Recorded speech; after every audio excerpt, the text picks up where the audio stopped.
Labs ir, mēs tagad liepainiekiem, tā teikt, par pārsteigumu un esmājas.lv skatītājiem par zināmā mērā prieku redzējām laikam beigas no tās lekcijas, ko Margaritas Donskas lekcija ir ierakstīta arī un mūsu mājaslapā esmāja.lv atrodama arī dzen ar visu uz ekrāna redzamo materiālu. Tiem vārdiem nevajag uztraukties visiem tiem, kuriem liekas, ka viņi tikko pieslēdzās internetu tiešraidēji un ierauga lektoru, kurš būtībā beidz runāt. Vienkārši uzklikšķiniet, noskaties šādu ierakstu, kurš jau ir izdarīts pirms 2 nedēļām, kad mēs bijām Valmierā.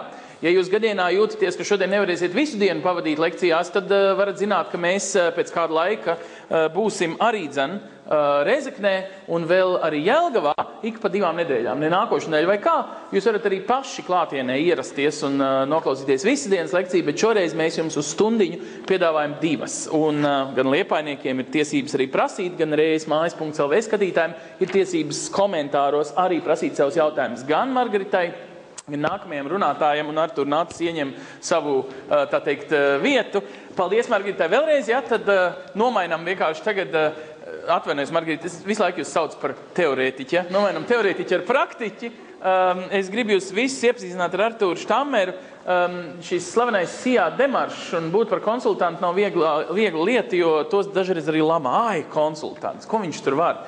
Bet tieši tāpēc mēs gribējām jūs iepazīstināt ar to loģiku un tām zināšanām, ko var sniegt cilvēki, kuri mēdz rakstīt projektus. Projekts, es saprotu, kas dažreiz ir rakstām ar ļoti daudzām nullēm un dažreiz projekts, kas nav nekas varbūt tāds, bet var izaugt par kaut ko ļoti glaunu. Arturs zina ļoti daudzas lietas arī no praktiskās dzīves, tādēļ arī viņa prezentāciju mēs varētu nosaukt par, var teikt, aktualitātēm, kādas šobrīd ir pieejamie finansējumi no dažādām Eiropas Savienības programmām, bet faktiski, man liekas, kur ir lielāka, Artur, tavu vērtība ir tajā, ka tu māki arī diezgan kritiski un sejā pateikt cilvēkiem par to, ko varbūt nevajag darīt un nevajag pašam sastrept tādu putru, ko pēc tam nevar vairs izliet nevienā grāvī. Vienmēr cikot, es dodu vārdu Arturam un atgādinu esmājas.lv klausītājiem un skatītājiem, ka jūs varat lietot mūsu komentāru sadaļu. Un zem šī paša tiešraides loga jūs atradīsiet arī to, ko Arturs rāda kā savu prezentāciju uz sienas, pārlādējamu savā datorā. S tiem vārdiem nav ko uztraukties, ka jūs netik labi redzat to, ko mēs te Liepājā redzam uz ekrāna. Aiziet, Artur. Paldies, labdien! Mans vārds ir Artūrs, kā jau Ants jums pateica. Es strādāju par Eiropas Savienības finanšu līdzekļu piesaistes speciālistu uzņēmumā Demaršs, kas arī jau tika pieminēts. Un faktiski dzīvē tas nozīmē, ka ikdienā es nodarbojos ar to, ka no vienas puses pētu dažādas ES programmas, kas varētu būt pieejama uzņēmējiem, jo mēs koncentrējamies pārsvarā uz uzņēmēju darbību. Otra lieta, ar ko es ikdienā nodarbojos, es tiekos ar ļoti daudz dažādiem uzņēmumiem, un kopā mēs ar viņiem runājam par to, kas ir viņu vajadzības. Tās vajadzības var būt visdažādākās, tās var būt iekārtas, tās var būt būvniecības, tās var būt darbinieku apmācības un tā tālāk un tā tālāk. Un tas, ko mēs darām, pie nosacījuma, ka, ja ir kāda programma, kas atbilst šīm te vajadzībām, palīdzam cilvēkam piesaistīt Eiropas finansējumu no konkrētās programmas, lai viņš varētu šos te līdzekļus arī pilnvērtīgi izmantot. Ancis ar jums sākumā jau mēģināja tikai iepazīties, lai manu uzrunu būtu mazliet precīzāk. Es arī labprāt gribētu mazliet saprast, kas jūs šeit esat sanākuši, vai ir uzņēmumi, kas ar ražošanu nodarbojās šeit. Tādi, kas plāno nodarboties ar ražošanu. Turisma joma ir pārstāvēta. Kaut kas saistībā ar lauksaimniecību, lauksaimniecības produktu pārstrādi un tā tālāk. Ok, labi, jo šajā gadījumā, kā Ants teica, protams, es mazliet padalīšos ar informāciju, kas ir saistīta ar vispārīgiem noteikumiem, kas attiecās uz visām programmām un attiecās, teiksim, uz jebkuru Eiropas līdzekļu finanšu piesaisti. Tai pašā laikā, pašās beigās es esmu atvēlējis arī laiku šobrīd tuvākajām un aktuālākajām programmām, kas vai nu ir jau atvērtas vai vērsies tuvākajā laikā vaļā. Gan nerunāšu par investīciju attīstības aģentūras programmām, jo šeit mums šodien ir arī pārstāvs no LIA. Tā kā es koncentrēšos mazliet uz LADU un arī uz dažām citām programmām un paskatīsimies, cik ļoti tas jums var būt viss noderīgs.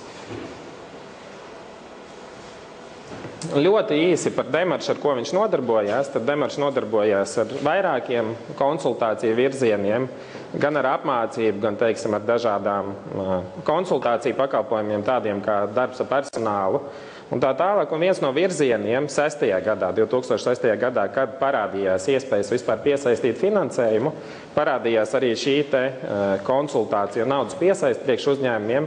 Ļoti vienkārši mērķi vadīt, mēs to darījām. Tāpēc, ka tas ir viens no veidiem, kā arī var celt šo konkurētspēju, par ko jums jau stāstīja Margarita. Tātad tikpat labi kā apmācības vai tikpat labi kā dažādi labs personāls sagatavots arī struktūra fondi. Attiecībā pret saviem uzņēmumiem, kas ir jūsu konkurējušie uzņēmumi, ļoti, ļoti konkurējošs mehānisms, ar kuru palīdzību jūs ļoti ātri varat aiziet priekšā. Kaut vai, teiksim, ja mēs runājam kaut vai par iekārtu iegādi, ja jūs nopērkat iekārtas par puscenu, tad to otru pusīti jūs jau varat izmantot reklāmā, papildus darbinieku piesaistē un tā tālāk. Tad jūs ļoti ātri ar brīviem finanšu līdzekļiem variet aiziet priekšā pārējiem uzņēmumiem. Runājot par projektu vai par projektiem vispār, tad šeit tā nav mans veidot tabula, bet ir viena tabula, kas, manuprāt, arī atspoguļo veidu, kā vispār nonākt līdz šim finansējumam. Tad viss, kā jūs redzat, sākās ar ideju. Tad pats pirmais, kas ir vajadzīgs no uzņēmēja, ir ideja, ko viņš grib darīt. Es gan mazliet viņu arī papildinātu. Nākamais ir jāzina, kas ir reāli materiālie ieguldījumi vai ieguvumi, kādā veidā šo ideju realizēt.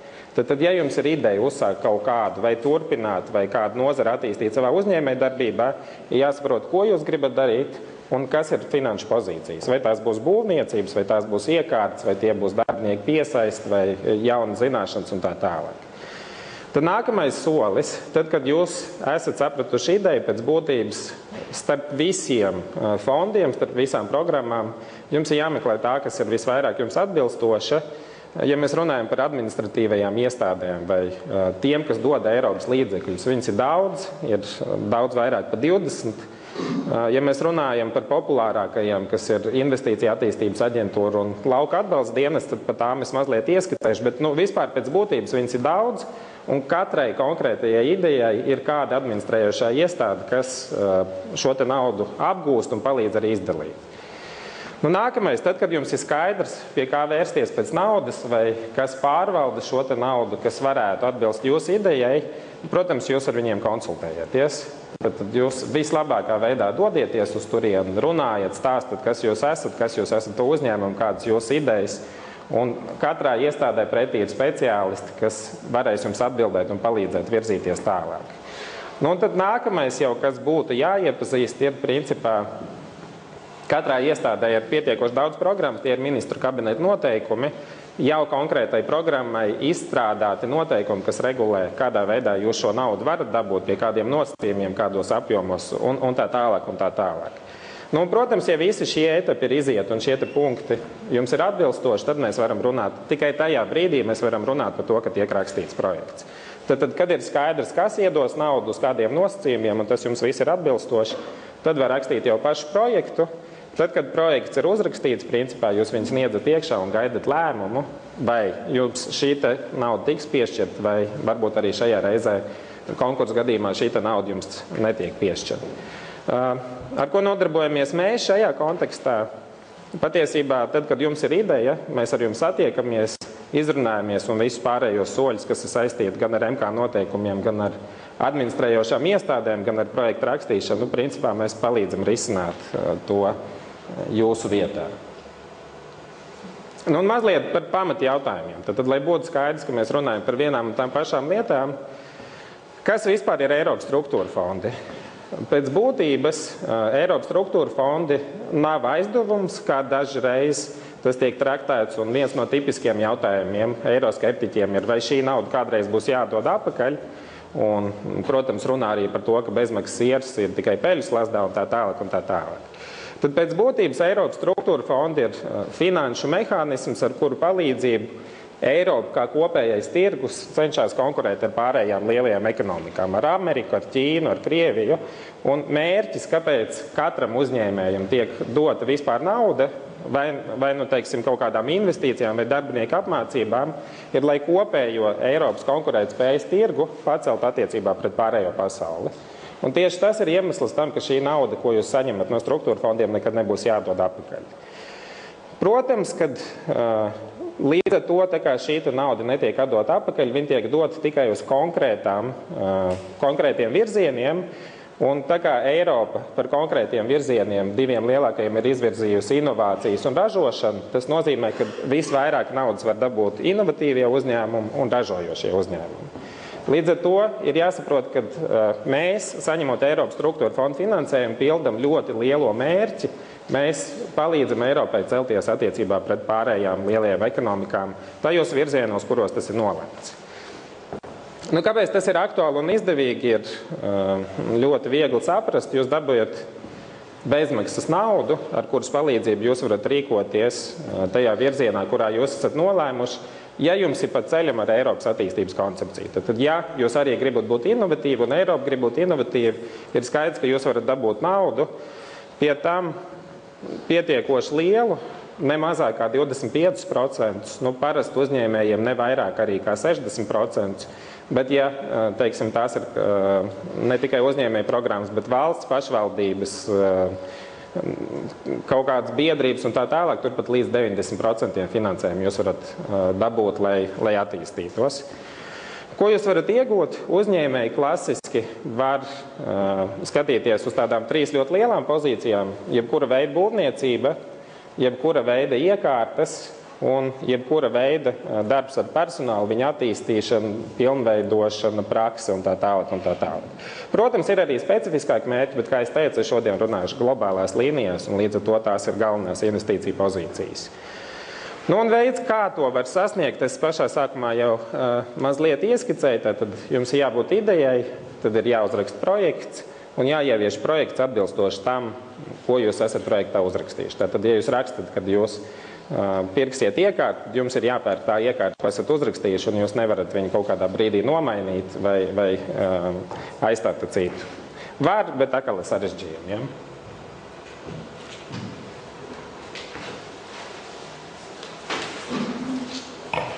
Nu, šeit ir 4 aspekti, ko es gribēju pieminēt, lai jūs ņemtu viņus arī vērā droši vien tajā brīdī, kad jūs paši gribēsiet piesaistīt kaut kādu finansējumu. Ir tādi 4 ļoti būtiski aspekti. Pirmais ir saistīts ar pieredzi. Pēc būtības, runājot arī ar vienu ļoti lielu Vācijas valsts pārstāvniecību Latvijā, viņa gan minēja to attiecībā pret Vāciju, bet tas ir attiecināms arī uz Latvijas situāciju, ka tajā brīdī, kad parādījās Eiropas finanšu instrumenti, līdzekļi, ko jūs varat dabūt sev, parādījās arī jauns nodarbinātības segments, konsultācijas šajā jomā, jo pēc būtības Eiropas līdzekļu piesaisti mēs varam ļoti pietuvināt, salīdzināt, piemēram, ar jurisprudenci vai, piemēram, ar grāmatvedību. Nu, ir pilnīgi skaidrs, ka jebkurš normāls uzņēmums ņem darbā grāmatvedi, lai viņš nodarbotos ar grāmatvedības jautājumiem. Pareizi? Nu, tieši tāpatās, kad gadījumā, ja jādodās uz tiesu un ir kaut kādi juridiski jautājumi, kārtojumi vai līgumi, nu, tad visbiežāk cilvēks labāk izvēlās juristu, lai viņš viņu pārstāvētu, nevis mēģinātu aizstāvēt sev pats vai sastādīt līgumus pats. Un kāpēc tas tā ir? Tāpēc, ka katrai no šīm jomām ir sava atsevišķa reglamentējošā likumdošanas bāze, tad ir ļoti daudz dažādu papildus noteikumu, kas būtu pretējā gadījumā jāapgūst cilvēkam. Ar fondiem patiesībā viss ir ļoti līdzīgi. Ja jūs gribat gatavot projektus paši, vai ja jūs gribat piesaistīt speciālistu, skatieties, lai viņam ir pieredze.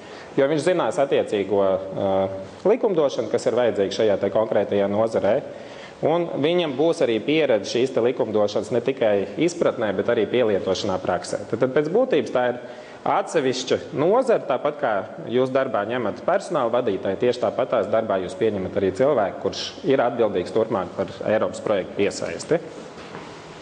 Runājot par finansēm, Ir viens moments, kas attiecās gandrīz absolūti uz visām programmām. Visas Eiropas fondu programmas vispirms jūs finansējat no saviem vai kredītā paņemtiem bankas līdzekļiem, un pēc tam jūs dabūjat attiecīgo procentu atpakaļ. Tad vienmēr jums jārēķinās, ka jums ir vajadzīgs 100% finansējums jūsu idejas realizācijai. Un tikai pēc tam, kad jūs viņu būsiet norealizējuši, jūs dabūsiet naudu atpakaļ. Attiecībā pret laiku arī ir jāsaprot, ka pirmkārt, vai nu jums vai cilvēkam, kurš strādā jūsu uzņēmumā, tas prasīs laiku, lai atrastu programmu un lai viņu sagatavotu, tas ir viens aspekts. Otrs, Eiropas Savienības fondi darbojās pēc tāda lietus principa vai pilienu principa. Viņi nav visu laiku atvērti. Visas programmas nav vaļā visu laiku. Ir tā, ka programmas varās ar zinām periodiku ik pa brīdim uz kaut kādu laiku. Nu, piemēram, programma var vērties 2 reizes gadā vaļā uz 1 mēnesi, kur brīdī jums ir jāpaspēj iesniegt projekts. Visu pārējo laiku programma ir cieta, un tajā brīdī jūs nevarat piesaistīt finansējumu. Līdz ar to ir jārēķina līdzi laiks, kad jūsu ideja, kurā brīdī jums viņa ir jāiesniedz un kurā brīdī viņa būs vaļā un jūs varēsiet izmantot. Nu, un informētība vai monitorings šajā gadījumā nozīmē sekošanu līdz visām iespējām, ko jūsu nozarē pie jūsu uzņēmuma varētu dabūt.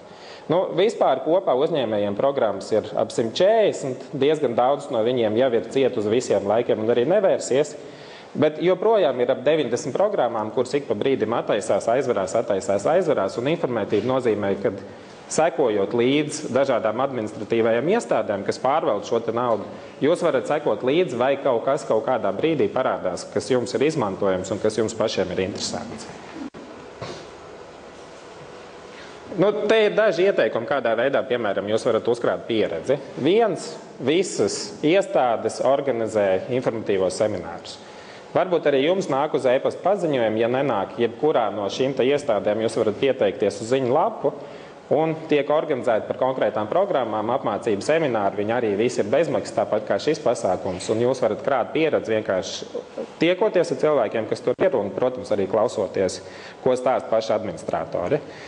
Tieši tāpatās, protams, ka var izmantot speciālistu no ārpus, piemēram, tādi tā kā mani, un trešais, ko var izdarīt, ir piesaistīt darbiniekus, apzināti piesaistīt darbiniekus, kas nodarbosies jūsu uzņēmumā ar Eiropas fondu jautājumiem, vai tā ir darba grupa, vai tas ir atsevišķs cilvēks, nav būtiski, bet, jebkurā gadījumā cilvēka pieredze, kurš zinās, ko skatīties, kā skatīties un kad skatīties.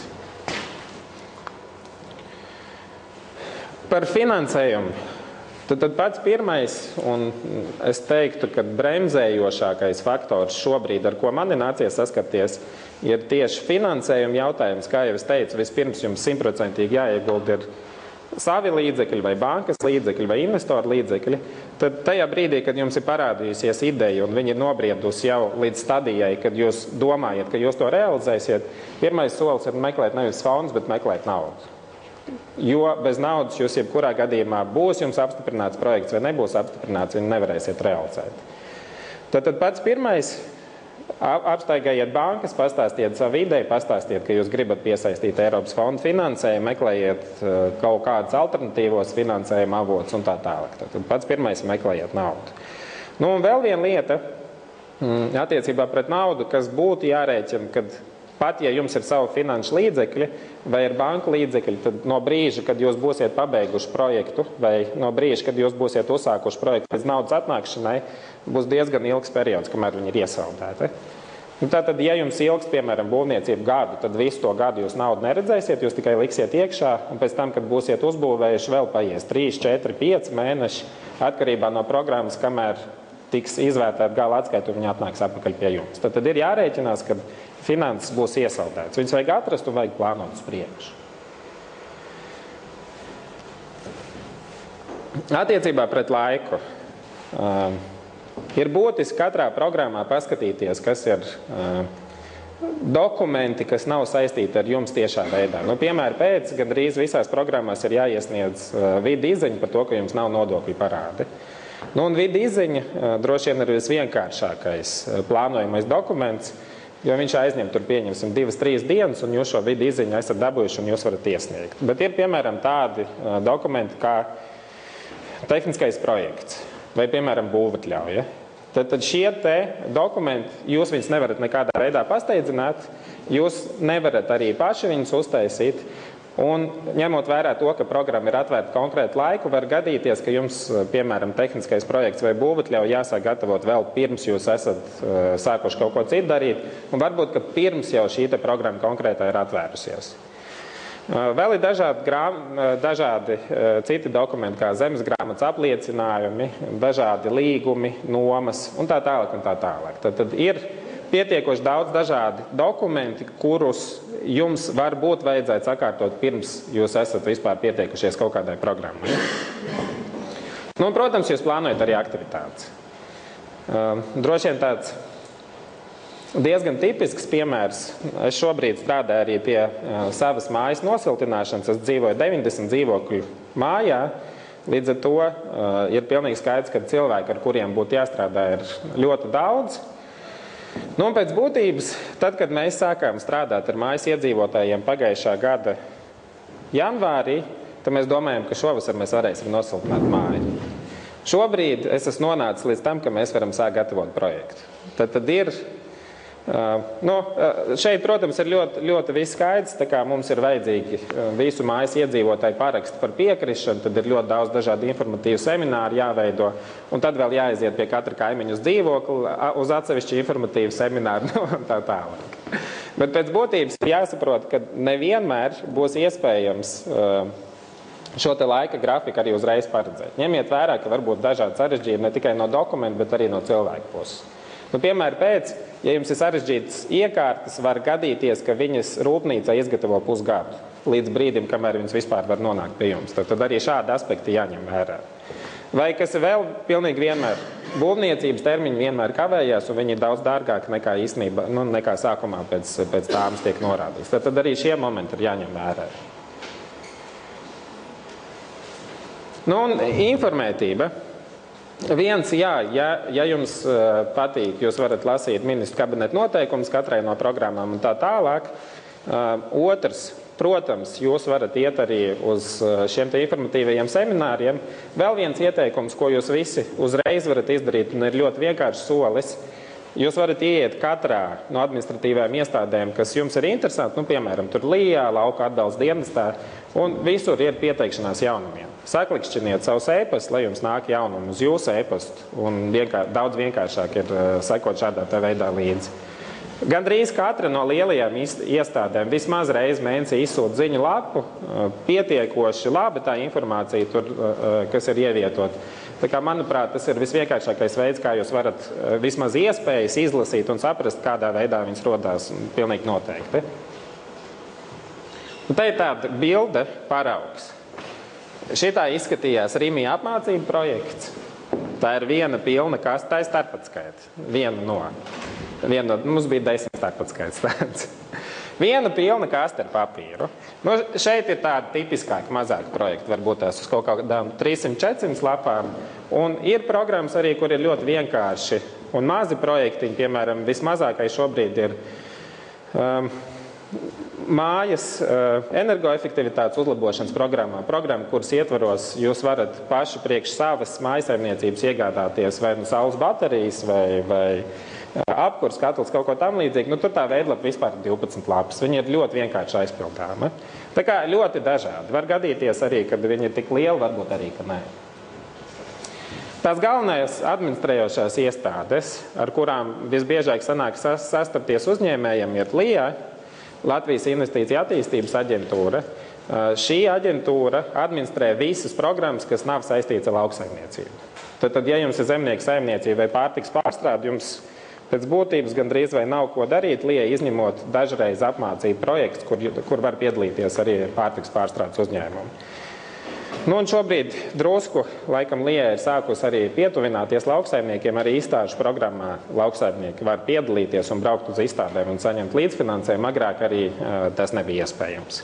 Bet no lielos vilcienos tad priekš lauksaimniekiem ir paredzēts lauka atbalsta dienests. Šī iestāde nodarbojas ar jebkura veida lauksaimniecības darbībām, vai tā ir pārtikas ražošana vai pārstrāde, vai tā ir audzēšana, piemēram, jūs audzējat govis, cūkas, graudus un tā tālāk. Un tieši tāpatās viņi atbildīgi arī par turismu. Tad pēc būtības lauka atbalsta dienests atbalsta turismu lauksaimniecības vidē. Pilsētā šobrīd nav nevienas programmas, kas varētu atbalstīt turismu. Tad, ja jūs pilsētā esat izdomājuši uztaisīt jaunu viesnīcu, lūdzu taisiet, meklējiet investoru bez Eiropas atbalsta un tā tālāk. Nu, un Valsts izglītības attīstības aģentūra. Tā ir aģentūra, kas ir atbildīga par personāla apmācību, mūža izglītību, vai nu tie ir dažādi prakses braucieni, piemēram, jūs varat aizsūtīt savus darbiniekus praksē pie kādu uzņēmumu, kas atrodas ārvalstīs, un viņi tur strādājot iegūst jaunas iemaņas. Diezgan tipiski šo te, piemēram, prakses braucienu programmu izmantoja šūšanas fabrikas Latvijā. Diezgan daudzas no viņām izpilda ārvalstu pasūtījumus, un daudz vienkāršāk tā vietā, lai lasītu kaut kādas lekcijas, ir aizsūtīt mēnesi viņus pastrādāt tajā fabrikā, kuras pasūtījumu viņi izpildīs, un pēc tam apakaļ ir atbraukuši jau gatavi cilvēki, kuri jau ir iemācījušies darīt tas, kas ir vajadzīgs. Pēc būtības šo te programmu var izmantot arī jebkura cita no nozarēm. Nu, un tieši tāpatās prakses braucienos var braukt arī, teiksim, vadība un skatīties, kā līdzīgi uzņēmumi darbojās ārvalstīs un arī kaut ko tādā veidā pašpikot. Nu, šī bija, piemēram, viena no programmām, ko izmantoja Grindex, tad, kad viņi gribēja aizbraukt pie kāda no konkurentiem, paskatīties, kā tur viss notiek. Tad viņus neatļāva viņiem aizbraukt, bet tad viņi uzrakstīja šo programmu un caur šīs programmas palīdzību viņi varēja izmantot arī iespēju apskatīties. Nu, jūs saprotat, kāpēc brauc apskatīties, vai ne? Kāpēc nesauc lietas īstos vārdos? Tāpēc, ka viņi saucās prakses brauc. Labi, tad divas no aktuālajām programmām lauka atbalsta dienestām. Dažas ir vaļā, dažas vēl tikai būs vaļā. Drusku sīkāk par katru pastāstīšu, bet arī pietiekoši īsi. Turisma aktivitāšu veicināšana programma priekš. Pēc būtības, ja jūs esat nolēmuši kaut ko saistībā ar turismu uzsākt, tad šī ir ļoti laba programma gan būvniecībai, renovācijai, viesu mājām, kempingiem. Pat, teiksim, ja jums rodās ideja uztaisīt meža kaķi, savilkt striķus un tā tālāk, arī to jūs visu varat darīt šīs programmas ietvaros. Protams, ka šī programma atbalsta investīcijas. Tātad jūs varat iegādāties gan inventāru, kas ir vajadzīgs turismam, piemēram, laivu, airus, uzlikt toleti un uztaisīt kempingu vietu, un jums ir, teiksim, jau turisma vide sagatavota. Gan arī, teiksim, ja ir jau kaut kāda viesu māja, tad, piemēram, var viņu izremontēt, un ja, piemēram, pietrūkst virtuvē plīts, un varbūt tās, ka pietrūkst arī kaut kāda krēsla, arī to šīs programmas ietvaros. Var iegādāties, viņi gan šobrīd ciet. Lauksaimniecības produktu pievienotās vērtības programma ir paredzēta pārstrādei. Šobrīd tie laikam zināmākie uzņēmumi, ar ko mēs esam programmas ietvaros strādājuši, Rādas Čipši. Viņi nopirk savu iekārtas pārstrādēji. Tad ir Valdo, Jelgavas, Dzirnavas, pietiekoši daudz. Tātad šādi te līmeņu uzņēmumiem, tai pašā laikā viņai arī ir otra ļoti interesanta apakšsadaļa. Tā ir apakšsadaļa mājražotājiem. Jūs droši vien zinat, ka šobrīd ir diezgan daudz dažādi kulināri parādījušies Latvijā, tie, kas cep bulciņas, maizītes, cepumus un tā tālāk. Tad pēc būtības šīs programmas ietvaros jūs varat nopirkt arī krāsni un formas priekš tā, lai jūs mājās varētu gatavot. Un pie tam nav obligāti, ka tās ir tikai bulciņas, ir arī ievārījumi, skābēti gurķi un vispārējais. Man, piemēram, māsa šīs programmas ietvaros sev iegādājās ļoti dārgu plīti, uz kuras viņi nodarbojās arī ar cepu un cepšanu, tāpat kā ļoti liela daļa Latvijas uzņēmēju šobrīd. Tad, attiecīgi, šīs programmas ietvaros atbalsts kā lielos ražošanas uzņēmumus, tā arī mājražotājs, kas nodarbojās ar pārtikas pārstrādi. Lauku saimniecība modernizācija. Principā interesanti visām zemnieku saimniecībām, jo šeit ir traktori, šeit ir dažādi veidi būvniecības, žogi, piena saimniecības un tā tālāk. Un tā tālāk, zivju produktu pārstrāde ļoti līdzīgi kā manas minētajai pārtiks produktu pārstrādēji. Ja jūs nodarbojaties ar zivsaimniecību, tad jebkura veida pārstrādes process, gan būvniecības, gan iekārtu kontekstā, viņš ir jums pieejams. Un šī programma, starp citu, šobrīd tieši arī ir vaļā. Viņš ir pieejams un jūs varat viņā strādāt. Ir kāds, kurš ar zivsaimniecību šeit ir saistīts? Jocīgi, esmu Liepā, jau neviens neko. Jā, nav neviens nav atnācis. Līdz tā kā Rēzeknē mēs būtu. Aliekāniem nezinu, tas ir zivs. Jūs neesat redzējuši, jā. Labi, tātad es jau teicu, lauksaimniecības produktu pievienotās vērtības radīšana. Drusku sīkāk jūs varat izlasīt mērķi, un kas var pieteikties, bet pieteikties var gan uzņēmums, gan arī fiziska persona. Jums nav jābūt jau rūpnīcai, lai pieteiktos šajā programmā. Ja jūs plānojat uzsākt ražošanu, jūs mierīgi to varat darīt. Šeit dod 50% apakaļ no iztērētās naudas. Zvejas programma tieši tāda pati kā lauksaimniecības produktu pārstrāde, bet balstīta ir uz zivsaimniecības produkciju. Atkal nav jābūt jau rūpnīcai, jūs varat plānot uzsākt ražošanu vai zivju pārstrādi, un šeit jūs pat vairāk līdz 60% jūs varat atgūt no ieguldītā finansējuma. Turisms mazliet arī ieskicēju. Atkal, jūs nav obligāti, ka jums jau ir kaut kāds viesunams, bet ja mēs runājam par viesu namiem, tad tie maziņi līdz 20 gultas vietām šajā programmā ir atļautas dažādi veidi rekonstrukcijas. Piemēram, pēc, ja jānomaina jumts, tad jūs varat nomainīt jumtu šajā programmā, bet ja jums ir maza viesu māja. Tikpat labi jums ir vienkārši māja, jūs plānojat kaut kādu lauku māju, kurā jūs plānojat uzsākt turismu darbības, jūs varat labi iekārtot teritoriju, uztaisīt dažādas taciņas, varbūt tās, kad vieta to atļauj, varbūt, ka tur ir tuvumā mežs un ir tiešām ļoti interesanti to trasu var izveidot. Tad jūs varat arī iekārtot attiecīgo vietu, lai pēc tam aicinātu cilvēkus kā uz turismu vietu. Nav baigi lielās naudas šeit. Nezinu, cik būs šoreiz, bet aptuveni līdz 50 000 latiem, tāpēc skaidrs, ka jūs pili un nevarēsiet renovēt un neko baigi lielo neuztaisīsiet. Tai pašā laikā, man liekas, priekš renovācijas viesu mājā vai priekš kaut kādas turismu takas izveidas ir pietiekoši daudz tas finansējums. Atkal kā pirms tam, iepriekšējās programmās, tā var būt gan fiziska persona, kas iesniedz projektu, gan arī jau, teiksim, esošs komersants. Šī programma zemnieku saimniecībām ir ļoti interesanta.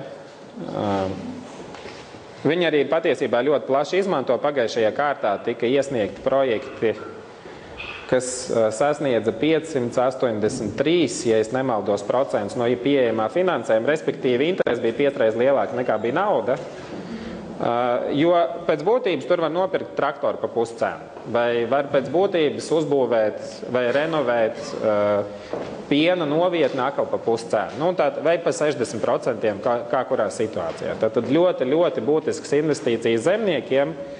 Šī programma verās 2-3 reizes gadā, ļoti bieži, un patiesībā es teiktu, ja vērtē no finanšu viedokļa, tad zemnieki ir aplaimotākie, iznēsātākie uz rokām uzņēmēja darbības forma Latvijā, jo neviena cita uzņēmēja darbības nozara kā lauksaimniecība nedabū ne tāds līdzekļu apjoms, ne tādas intensitātes, ne arī tādu biežumu, kad var kaut ko iegādāties. Piemēram, ja jūs šujat un jums vajag šujmašīnu, tad jums jāgaida 2 gadi, kamēr attaisās programma, tad jūs varbūt dabūsiet 25%. Savukārt, ja jūs audzējat graudus, tad jums 3 reizes gadā dod 50-60%, lūdzu tikai audzējiet tos graudus un pērciet traktorus un pērciet, kas jums ir vajadzīgs. Šeit ir viena tāda programma. Es viņu ieliku, tāpēc, ka viņa vaļā, varbūt tās no uzņēmēja darbības viedokļa, viņai arī nav ļoti liels nozīmes, vai es teiktu, no uzņēmēja darbības viedokļa, viņai varbūt tās ir tikai tāds terapeitisks efekts. Bet Grundvika darbnīcas ir pieaugušo izglītības apmācību programma, kur izvēloties no kataloga tēmu, jūs varat aizbraukt uz kādu no valstīm, apgūt kādu neformālās izglītības programmu, un to jums sēdz 100%. Piemēram, pēc viena no uzņēmuma vadītājām, kurai es par šo programmu pastāstīju, viņa bija aizbraukusi uz Turciju un 5 dienas nodarbojās ar to, ka mācījās, kā taisa paklājus.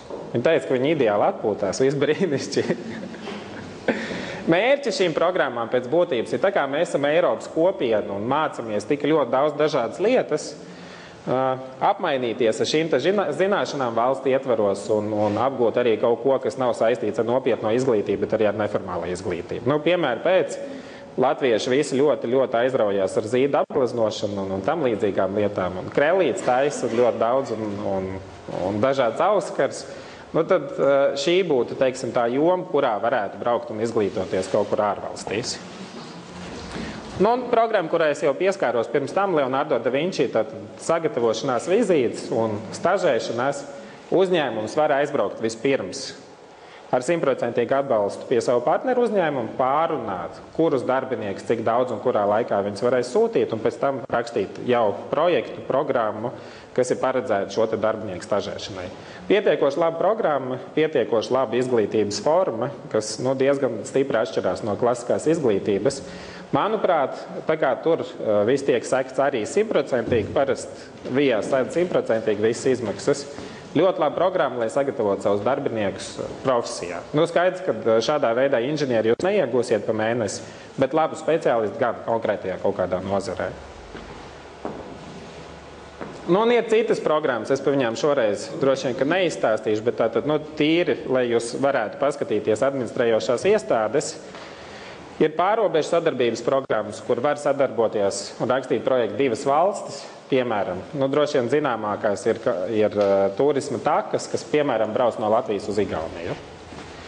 Vai Pūre kopā ar Tartu universitāti izstrādāja pētniecības centru, dabūja uzbūvēt, dabūja iekārtas, kas pēta augļu kvalitāti. Tā tālāk, tātad starp divām valstīm. Klimata pārmaiņu finanšu instruments ir paredzēts jebkura enerģijas taupīšanas vai energoefektivitātes pasākumu ietveros. Mēs braucām iekšā, redzējām jums pietiekoši daudz veidu dzirnavas. Nezinu, vai šīs ir uzstādīts ar KPFI atbalstu. Domāju, ka visdrīzāk, ka nē. Bet, jebkurā gadījumā, ja jūs gribat vēja ģeneratoru uzstādīt, tad jums jāsako līdzi ar klimata pārmaiņu finanšu instrumentam, kurā brīdī atvērsies atbalsts tieši priekš, teiksim, šādām aktivitātēm. Frameworks, viss, kas ir balstīts uz zinātni, universitāšu sadarbību. Ir kāds no universitātes šeit arī? Labi. Norden ir Ziemeļvalsts sadarbība. Tātad sadarbība ar Skandināvu valstīm. Viņiem ir atsevišķas vēl programmas un atsevišķas administratīvās iestādes. Jauniešiem ir baigi foršā programma jaunatņu darbībā. Tur nevar iegūt gan nekādas investīcijas, teiksim, iekārtās vai būvniecībās, bet jebkura veida brauciena, apmācības, stažēšanās un tā tālāk speciālistu piesaist. Ļoti daudz dažādas apakšprogrammas. Liela daļa no viņām šobrīd ir vaļā un var pasakot līdzi. Un ir nevalstiskā organizācija programmas. Un vēl viena lieta, kas uzņēmējiem varētu būt interesanti, ir Nodarbinātības valsts aģentūra, kurā arī ir vērts sekot līdzi. Ir, piemēram, viena programma, kas saucās Jaunietis. Kā viņa saucās? Īsāk sakot, jūs varat paņemt jaunieti, kam tā ir pirmā... Jaunatņu darbībā tas nav. Tur bija kaut kāda prakses vieta jaunietiem. Jā. Lūk, pēc būtības jūs varat paņemt jaunu speciālistu, nodarbināt viņu savā uzņēmumā, un par viņu jums Nodarbinātības valsts aģentūra maksā 100 lātus. Ja tā alga ir lielāka, starpība piemaksājat jūs, bet pēc būtības, ja speciālists ir labs un nav vajadzīgs ar ļoti lielu pieredzi, jūs varat nodarbināt savā uzņēmumā jauniešus, un daļu no algu budžeta jums nosaks Nodarbinātības valsts aģentūra. Atkal nepateikšu šobrīd sīkāk, ir jāsako līdz, kurā brīdī viņi ir atvērusies, kad var sagatavot un kad var iesniegt projektu. Te ir saites. Prezentācijas beigās viņas arī ir lielākas uzliktas. Tātad mājaslaps, kurās es ieteiktu jums mazliet pasērfot, ja jūs plānojat piesaistīt Eiropas līdzekļus un Eiropas finansējumu. Paldies!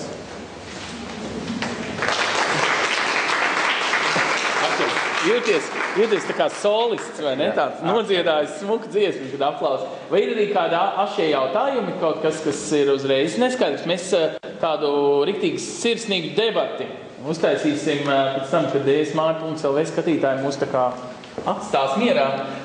Mēs turpināsim biznesu. Vai ir uzreiz, kas Arturam tāds, es tev nepiekrītu, nē, tā nav, tu melo. Tu nepateici, piemēram, Artur, līdz galam, ka arī, piemēram, cilvēks ar invaliditāti var nodarbināt šādā veidā kā jauniešus, vai vēl var visādas citas grupas, ar cilvēks pirmspensijas vecumā, citreiz varam vēl kaut ko. Zini, kā ir cilvēki, kur jūtas gudrāk nekā Arturs. Var. Jā.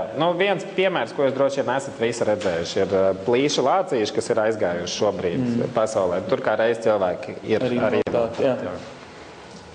Tas vienkārši ir papildus subsīdijas un papildus arī darba instrumenti, lai strādātu. Labi, tad es saprotu, ka visiem viss ir tik tālu skaidrs. Man vienīgi nav skaidrs, kur dabūt naudu biznesam. Šitas labs jautājums, vai ne? Es ceru, ka būs viena skaista dāma, kur es došu mikrofonu vienkārši, jo es skaļi kliedzu. Man parasti mikrofonus nevajag, vai vismaz vajag labi tālu turēt. Un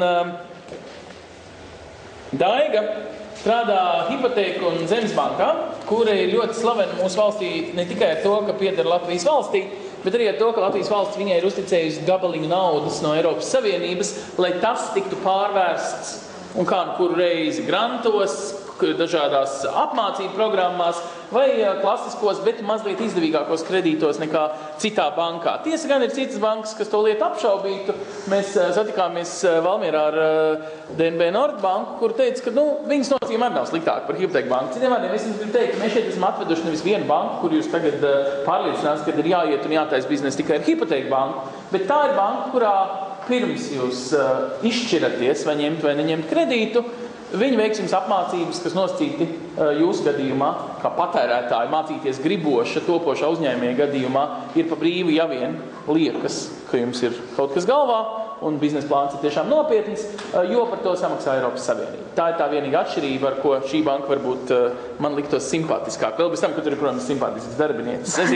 Tad kur dabūt kaudzi naudas, ja rekur paskat, cik daudzās galvās ir foršas biznesa idejas, vajag tikai to starta atbalstu. Daiga.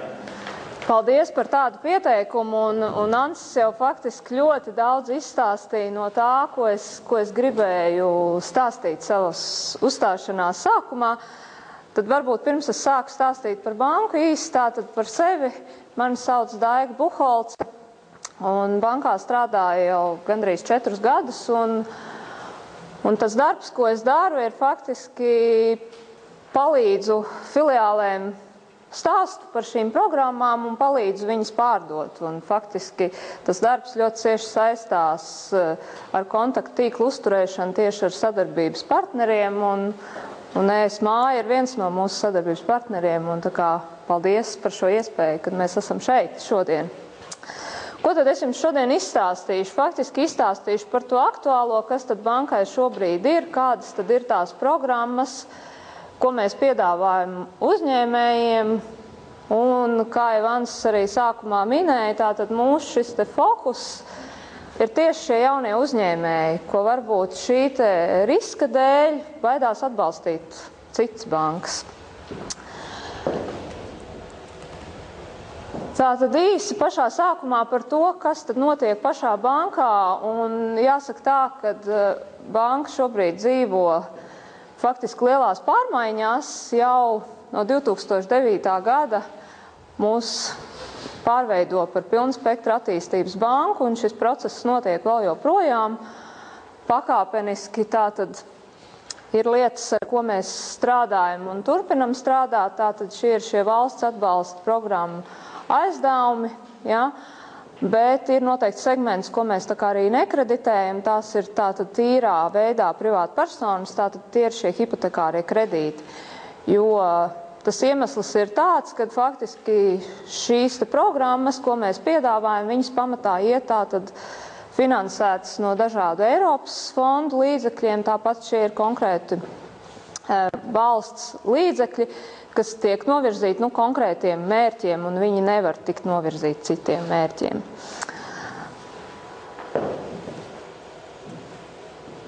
Šeit, šajā te sarakstā, jūs redzat tātad aktīvas 6 programmas, ar ko tad strādā mūsu banka. Un gribētos viņas sagrupēt tādās faktiski 3 daļās. Pirmās 2, ko jūs redzat šajā slaidā, jums ir par cik arī izdevums materiāli, es nepārlasīšu slaidus, tad ir vairāk domāts uzņēmējiem, kas jau darbojas biznesā, lieliem ražojošiem uzņēmumiem, jo pamatā šī te atbalsta nozara ir ražošana. Tāpat arī uzņēmumiem, kas ir uzsākuši uzņēmēju darbību un kam ir, teiksim, sava jau esoša ražotne, kuru tā tad var attīstīt. Ja mēs runājam par nākamām 2 programmām, tad šīs programmas ir tīrie startupi, kā mēs sakam, tātad uzņēmējiem, arī privātpersonām, kas tikai domā par uzņēmēju darbības uzsākšanu. kas faktiski jau ir uzsākušas uzņēmēju darbību, bet to dara neilgu laiku. Tātad par to visu arī jums izstāstīšu sīkāk. Un pavisam šis te jaunums, ko jūs redzat, kur ir iezīmēts jaunums, tātad tā ir pavisam jauna programma. Viņa strādā nepilnu pusmēnesi. Un šī programma strādā pateicoties Šveices valdības atbalstam. Un pašā noslēgumā ir 2 programmas, faktiski varētu pat teikt 3 programmas, bet aktīvi mēs šobrīd izceļam 2, kas ir domāts tieši lauksaimniecības uzņēmumiem. Jums ļoti daudz izstāstīja iepriekšējā prezentācijā, tātad, ko sniedz lauka atbalsta dienests, kādas ir šīs pieejamās programmas, tad faktiski lauksaimniecības kredīta fonds ir tātad šis te aizdevuma veids, ko jūs varat saņemt sadarbībā tieši, ja jūs startējat kādā no lauka atbalsta dienesta programmām. Par to arī nedaudz tālāk. Un sākam tad visu pēc kārtas, kā jau es teicu, tātad mūsu mērķa auditorija ir šie startupi, tad tāpēc arī vispirms es izstāstīšu jums par šīm te programmām. Tātad garais nosaukums šai programmai atbalsts pašnodarbinātības uzņēmējdarbības uzsākšanai, bet faktiski komunikācijā, visur, kur jūs arī redzat reklāmās, jūs parasti redzat šo te meiteni ar šiem te biznesa pamata grāmatu, jā, viņa faktiski ir mūsu reklāmas seja šai programmai, jā. Un tātad šajā plakātā tātad galvenās lietas jau ir redzamas, tātad grants, nav nepieciešams līdzfinansējums, ir tātad aizdevumi bez papildus ķīles, ir apmācības. Uz kan taču forši pareizi. Tā kā ir vērts padomāt par biznesu uzsākšanu. Tagad tātad tālāk, kāds tad ir tātad tas iespējamais atbalsts šajā programmā. Vispirms par auditoriju. Tātad auditorija mums dalās nosacīti 3 daļās. Tātad ir uzņēmēji fiziskas personas, kas domā par uzsākšanu. Un, ja gadījumā uzņēmumi jau ir dibināti, bet viņi nav vecāki par 1 gadu, tātad šī ir viena grupa. Tad ir uzņēmēji, kas strādā, kuriem ir šis uzņēmums, bet uzņēmums nav vecāks par 3 gadiem. Šī ir otra grupa. Un tad trešā grupa, kas mums arī izmaiņas faktiski programmā, ir burtiski tikko notikušas, ja jums jau ir esošs uzņēmums, bet jūs domājat tā kā dibināt citu biznesu, uzsākt, tad jūs arī to varat darīt un saņemt atbalstu šajā programmā. Un šis te atbalsts, viņš faktiski dalās atkal vairākās grupās. Un šeit šie te jā, nē, nozīmē tātad, ja jūs esat, teiksim, uzņēmējs līdz 1 gadam, tad jums ir pieejams tātad pilna spektra atbalsts. Tātad jūs varat saņemt gan apmācības, gan konsultācijas, gan aizdevumus. Tātad aizdevums ir investīcijām, apgrozāmiem līdzekļiem, gan 2 veida grantus. Tātad kāpēc? Tātad ir šāds ierobežojums, jo faktiski šī te mērķa auditorija faktiski arī ir šie te pavisam jaunie uzņēmumi.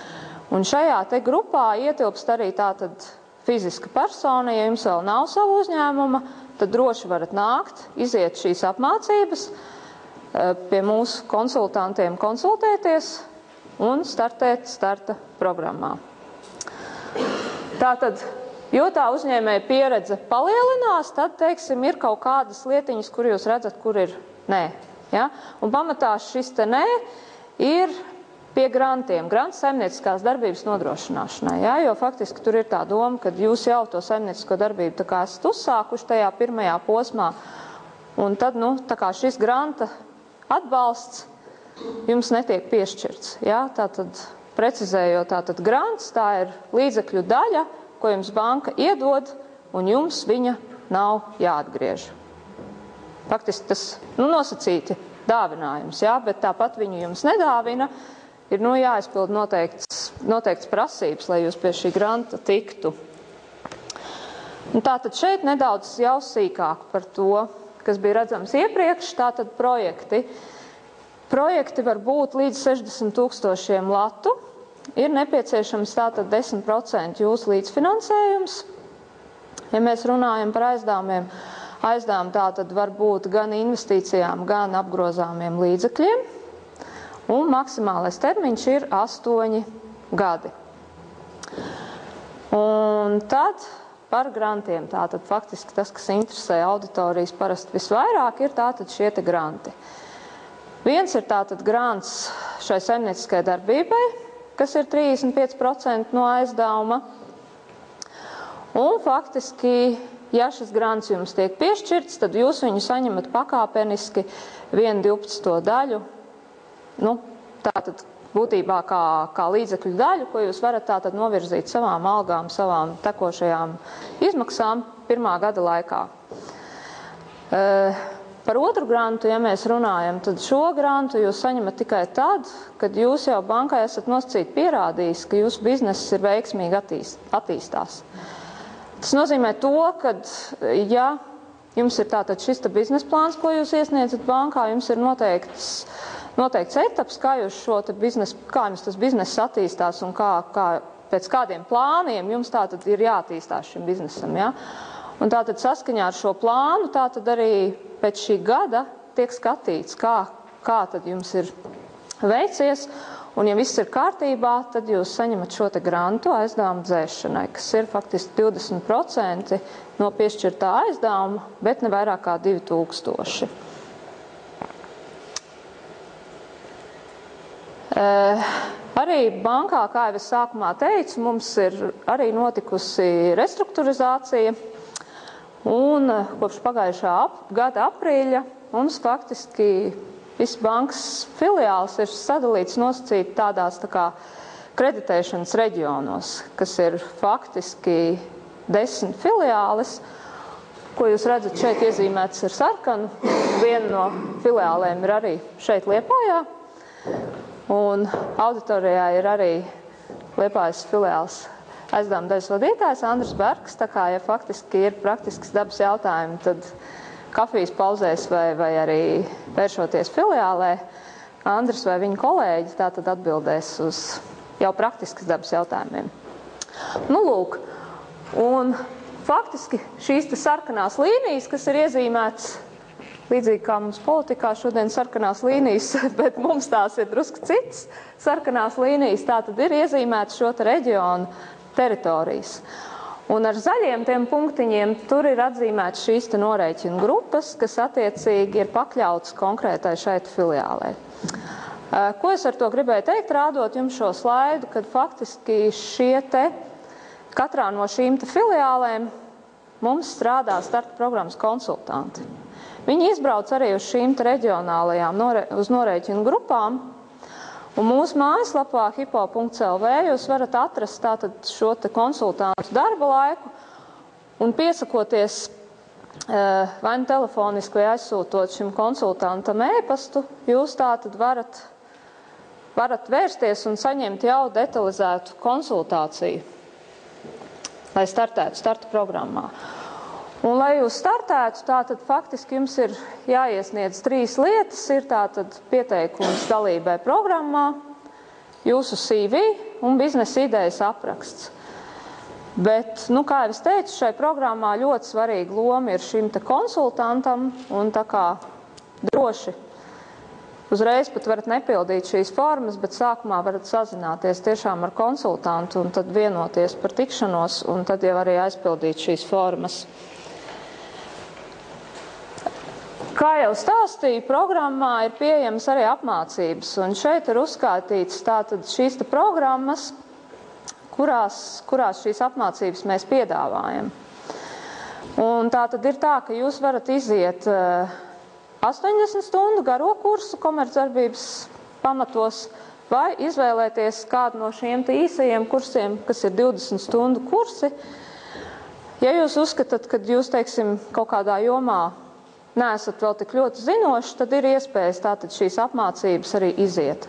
Šīs apmācības jūs varat iziet arī nerakstot biznesa plānu, tā kā faktiski, ja jums ir šī te ideja, un jūs vēl tā kā šaubaties, un kaut ko liekas jums tā kā īsti nav līdz galam kaut kas skaidrs, tad jūs droši varat nākt un pieteikties iziet šīs apmācības un tikai pēc tam rakstīt projektu. Kā jau visās mūsu programmās, kā es sākumā teicu, ir arī virkne nozaru, ko konkrēta programma neatbalsta, bet pamatā šīs neatbalstāmās nozares viņas saistās ar noteiktu Eiropas regulu, tātad ierobežojumiem, kas aizliedz atbalstīt noteiktas nozares, jo valstī ir noteikts prioritātes un faktiski līdz ar to atsevišķu nozaru aizliegums pastāv.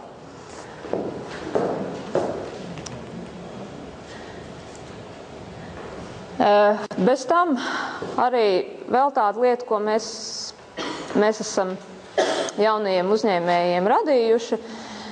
Mūsu mājaslapā hipo.lv ir arī atrodama tāda lieta kā palīga materiāls biznesa uzsākšanai, kur jūs varat arī atrast sev noderīgas lietas, kas jums palīdzēs sagatavot šo te biznesa plānu, viņu noformulēt un arī apkopojoši iegūt zināšanas arī par vispār uzņēmēju darbības uzsākšanu. Tagad man jautājums tāds, cik no jums auditorijā ir līdz 30 gadiem? Varbūt tāda personiskas dabas informācija, bet tas nav netikums pats par sevi, bet šobrīd tam ir ļoti būtiski varbūt tāda bišķiņa nozīme. Bija. Bet varbūt tie, kas nepacēla rokas, es pilnīgi ticu, kad ir kam šo informāciju nodot. Tā kā tieši šobrīd banka ir izsludinājusi konkursu, un vēl, man liekas, pie reģistrācijas galda ir atrodams šāda veida lapiņas, kur jūs vienkops tātad atradīsiet informāciju par šo konkursu. Tātad šeit jūs redzat atbildi uz to, kāpēc es uzdevu jautājumu, cik ir līdz 30 gadiem. Tātad šajā konkursā tātad var startēt jaunieši no 18 līdz 30 gadiem. Faktiski nav ideju ierobežojums, bet nosacīt viņš tomēr ir, jo šai idejai ir jāatbilst faktiski nozarēm, ko atbalsta starta programma. Tātad šo konkursu mēs jau rīkojam 2. gadu, un jāsaka tā, ka pagājušajā gadā šī atsaucība bija necerēta liela.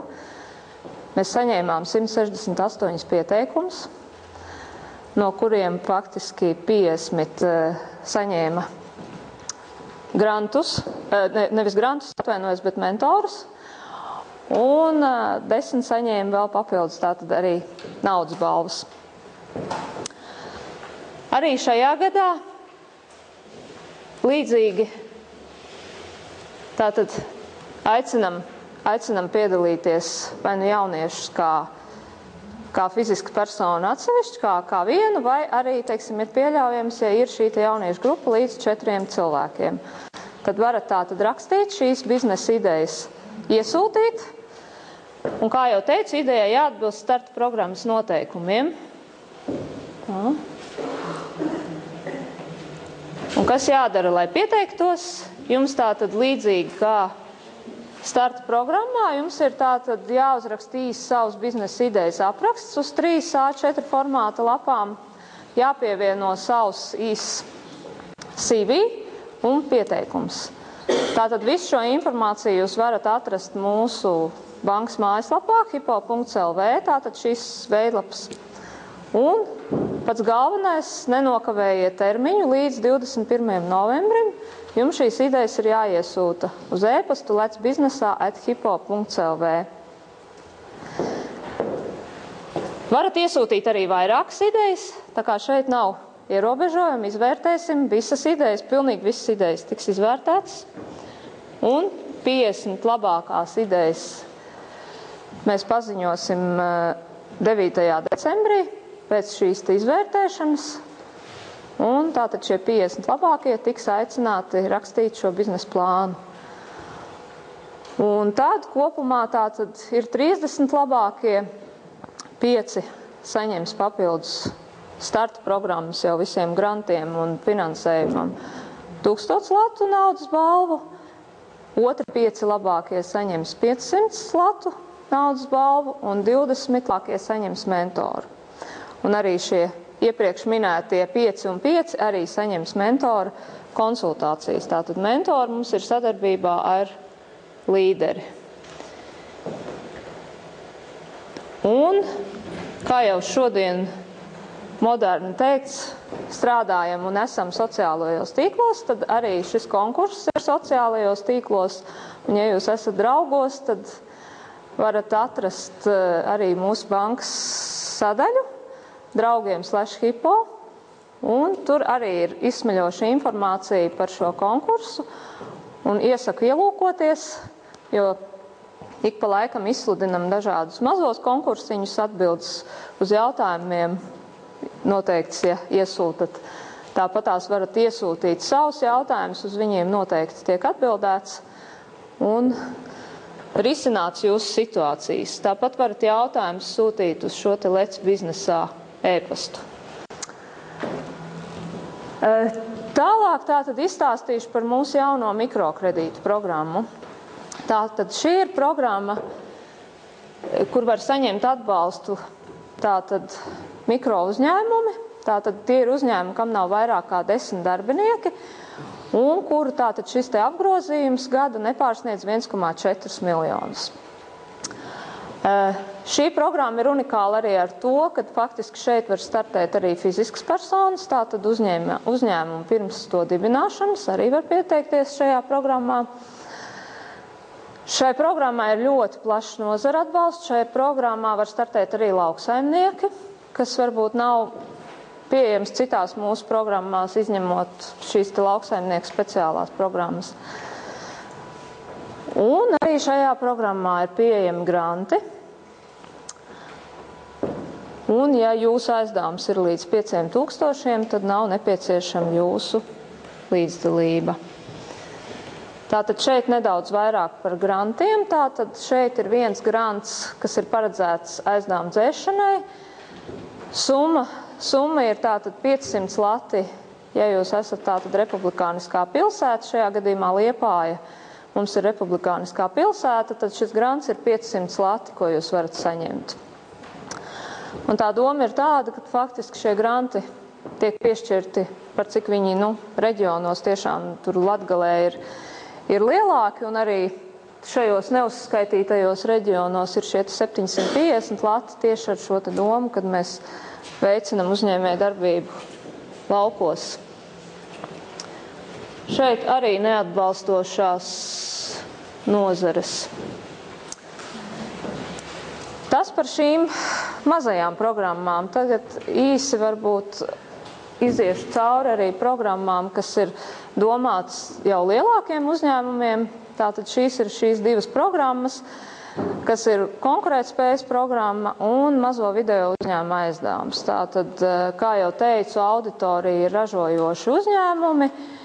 Pirmajā gadījumā lieli uzņēmumi, tāpēc arī redzat, ir investīcija aizdevumu faktiski ierobežojumi gan uz minimālajām summām, gan arī uz maksimālajām summām, kur ir faktiski miljonu projekti tiek finansēti. Otra šīta programma, šeit arī faktiski var būt mazas investīcijas, kur ir tātad summas, bet jau arī lielākiem projektiem līdz 300,000 latu, ja mēs runājam par investīcijām un apgrozāmiem līdzekļiem līdz 200,000 latu.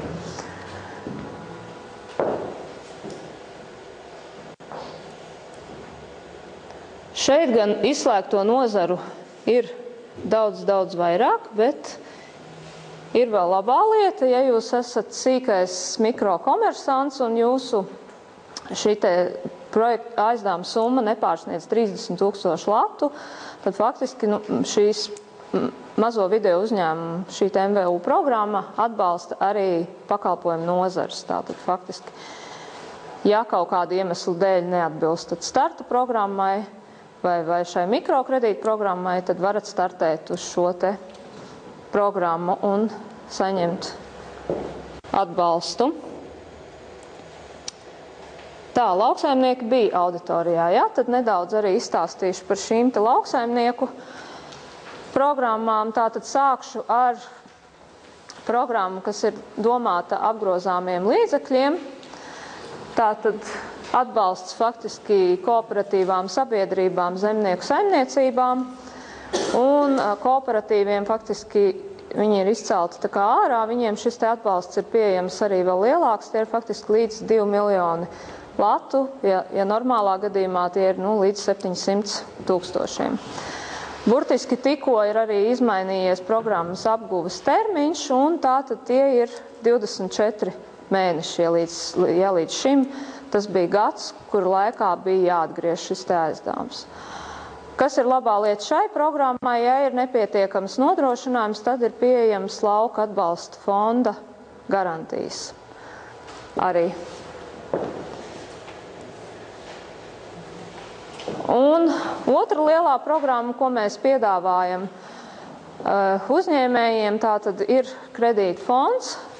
Uzreiz teikšu, šo kredīta fondu programmu apgūstam arī sadarbībā ar citām komercbankām, bet šobrīd, ja paskatās šos te apgūves rezultātus, tad tomēr caur mūsu banku ir izgājuši salīdzinoši vairāk šis te projektu skaits, jo kompleksi mums ir arī investīcija aizdevuma programma, ko mēs varam uzņēmējiem klāt piedāvāt, ja gadījumā ir kaut kādas investīcija daļas, ko jūs nevarat nofinansēt no šī te kredīta fonda.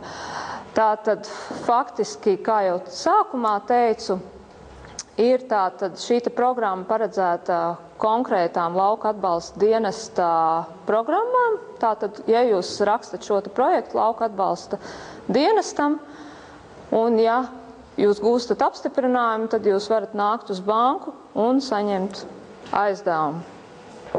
Un tātad, kuras ir tātad šīs te programmas? Viņas ir 6. Lauksaimniecība modernizācija, pievienotās vērtības radīšana, atbalsts uzņēmumu radīšanai, turisma aktivitātes, investīcijas akvakultūras uzņēmumos un zvejas un akvakultūras produktu apstrāde. Tātad par šīm programmām jau sīkāk izstāstīja iepriekšējā prezentācijā, ko viņas tātad sevī ietver.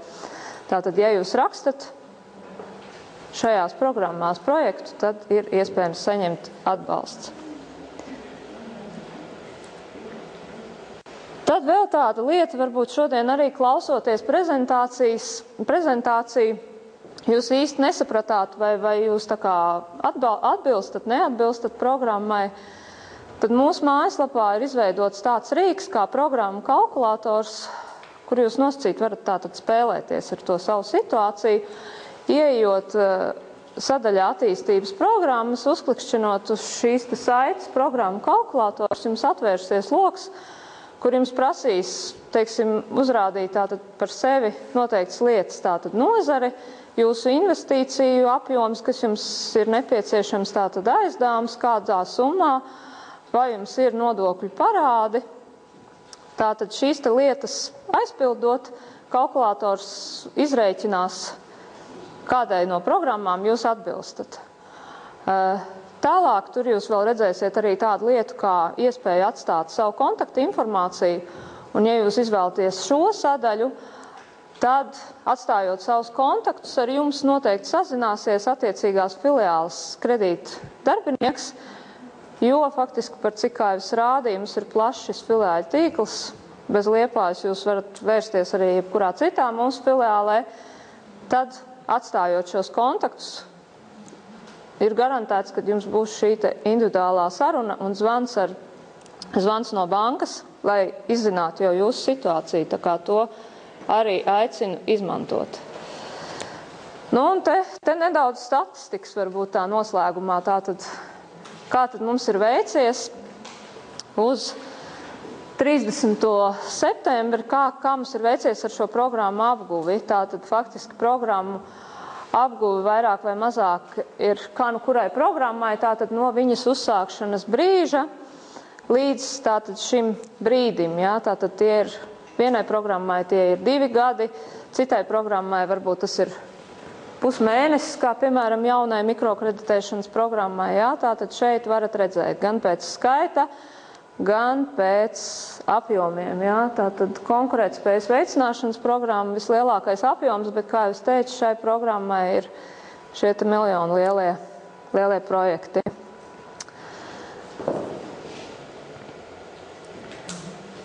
Un tātad atbalstāmākās nozares.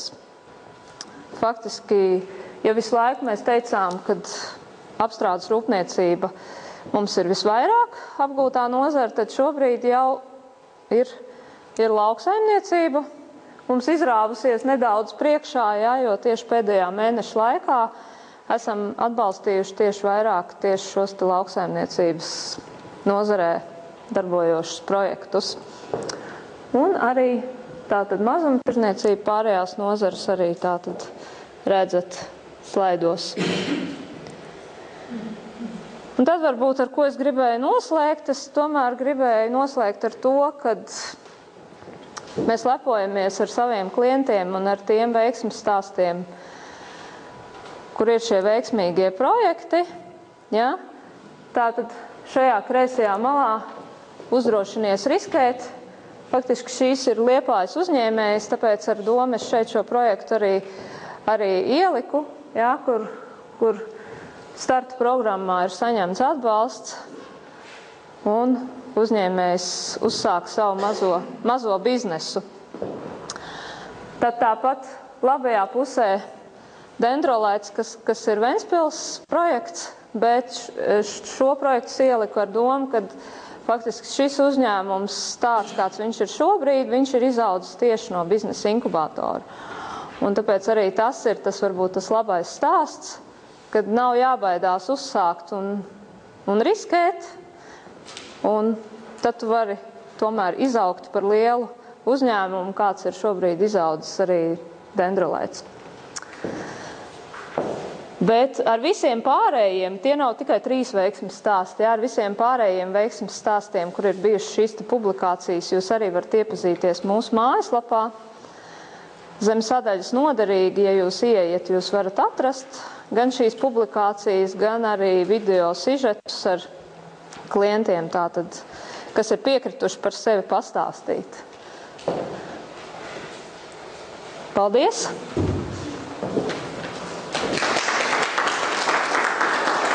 Ja ir jautājumi? Tieši tā.